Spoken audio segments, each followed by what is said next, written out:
जय श्री राम। बोले कृष्ण भगवान की जय। अभी जल्दी में श्रीमद् भागवत जामू राम साहेबपुर में हुआ, जिसमें कि हमको काफी दिन तक हम उस कथामृत का रसपान लेते रहे। उसमें से आज एक चीज आप लोगों को बताता हूँ। एक दिन का बहुत ही अच्छे कथावाचक थे। जरूरत की चीजों को लोगों को देना, ये बड़ा अच्छा लगा उनका। हालांकि बहुत ही सुंदर गीत संगीत उनका बड़ा सुंदर था, लेकिन इसके बाद भी वो उधर ना जा करके और नई नई कथाओं से भक्तों को प्रेरित करते थे। उन्होंने कहा कि कर्ता में बंधन है, दृष्टा में मुक्ति है। यह भारतीय अध्यांत का अत्यंत गूढ़ और दिव्य सिद्धांत है। जब मनुष्य स्वयं के कर्मों का कर्ता मानता है, तब वह सुख दुख पाप पुण्य हर्ष विषाद लाभ हानि और जन्म मरण के चक्र में बंध जाता है।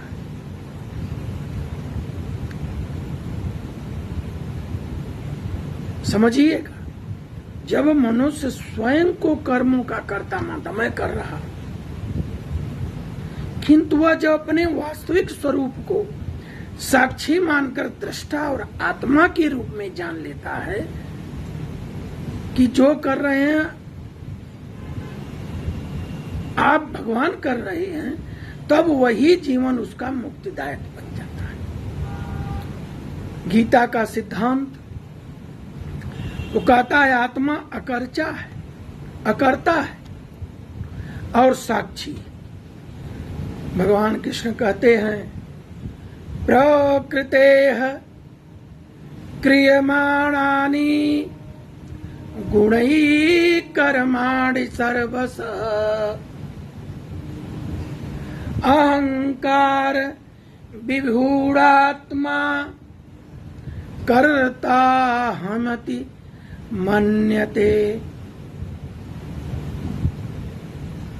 समस्त कर्म प्रकृति के गुणों द्वारा संपन्न होते हैं, परंतु अहंकार से मोहित मनुष्य स्वयं को कर्ता मान लेता है। मैं कर रहा हूं, और जब तक मैं कर रहा हूं का भाव है, तब तक कर्म फल का बंधन भी उसके साथ रहेगा। लेकिन जब ज्ञानी देखता है कि शरीर मन इंद्रियां ही क्या कार्य कर रही हैं, तब वह साक्षी बन जाता है।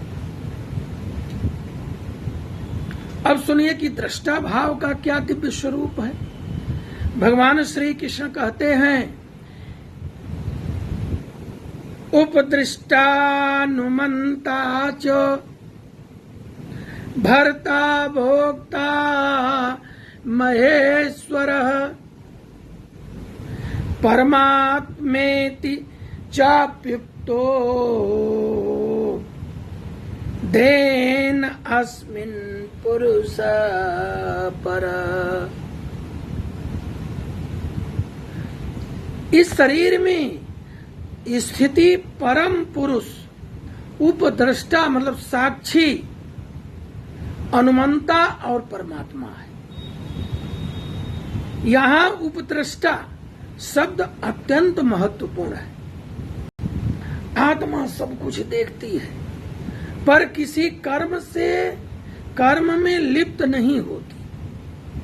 जैसे आकाश में बादल आते हैं जाते हैं, पर आकाश उनसे स्पर्शित नहीं होता, वैसे ही आत्मा सुख दुख से अछूती रहती।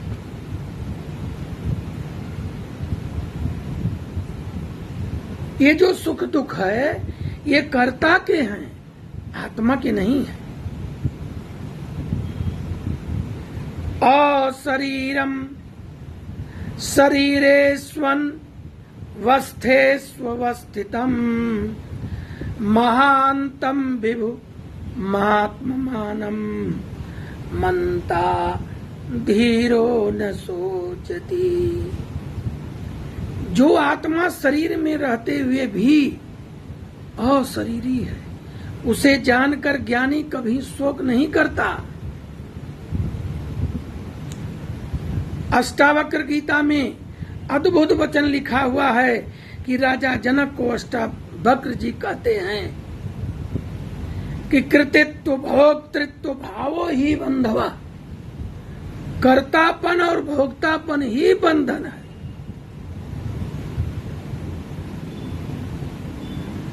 और आगे फिर कहते हैं कि साक्षी केवलो निर्गुणश्च। साक्षी कौन है? निर्गुण। निर्गुण हो जाओ तब साक्षी बन सकते हो। जिस दिन साधक यह जान लेता है कि वह मन नहीं, शरीर नहीं, बल्कि शुद्ध साक्षी चैतन्य है, उसी दिन मुक्ति का द्वार खुल जाता है। जैसा कि श्रीमद् भागवत में साक्षी भाव बोल के लिखा गया है कि यथा नभस्य में धाधौ रजसा वा तमोमलम न स्पृशत्यामनः साक्षात तथा देव गुरु भवत्। जैसे आकाश को बादल या धूल स्पर्श नहीं कर सकते, वैसे ही शरीर के गुणों से उत्पन्न सुख दुख आत्मा को स्पर्श नहीं कर सकती। योग वशिष्ठ में उपदेश नाम के श्लोक में लिखा गया है कि दृष्टा दृश्य वशात बद्धो दृश्या अभावे विमुच्यते। दृष्टा जब दृश्य से तादात्म्य कर लेता है तो बंध जाता है, और जब उससे अलग होता है तब मुक्त होता है। अब सवाल है कि जीवन में दृष्टा भाव कैसे आए?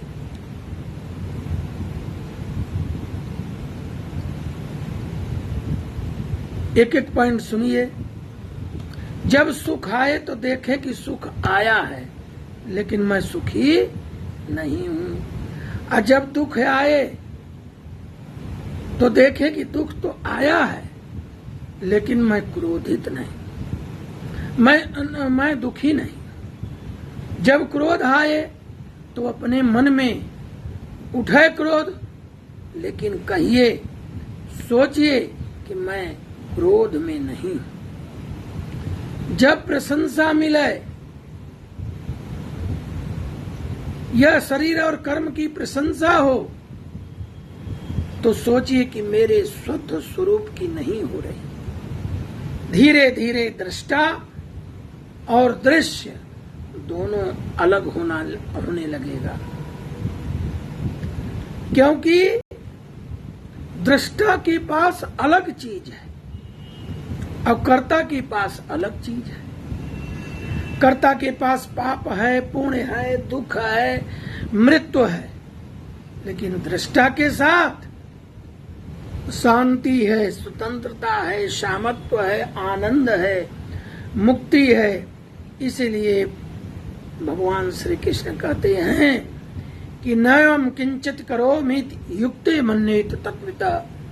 तत्वज्ञानी जानता है कि वास्तव में मैं कुछ नहीं करता। जब मैं करता हूं तो मिट जाता हूं, तब मैं साक्षी केवल रह जाता हूं। जब साक्षी प्रकट होता है तो आत्म स्वरूप एक प्रकाश होता है।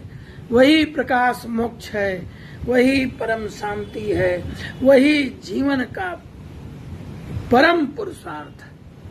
बोलिए कृष्ण भगवान की।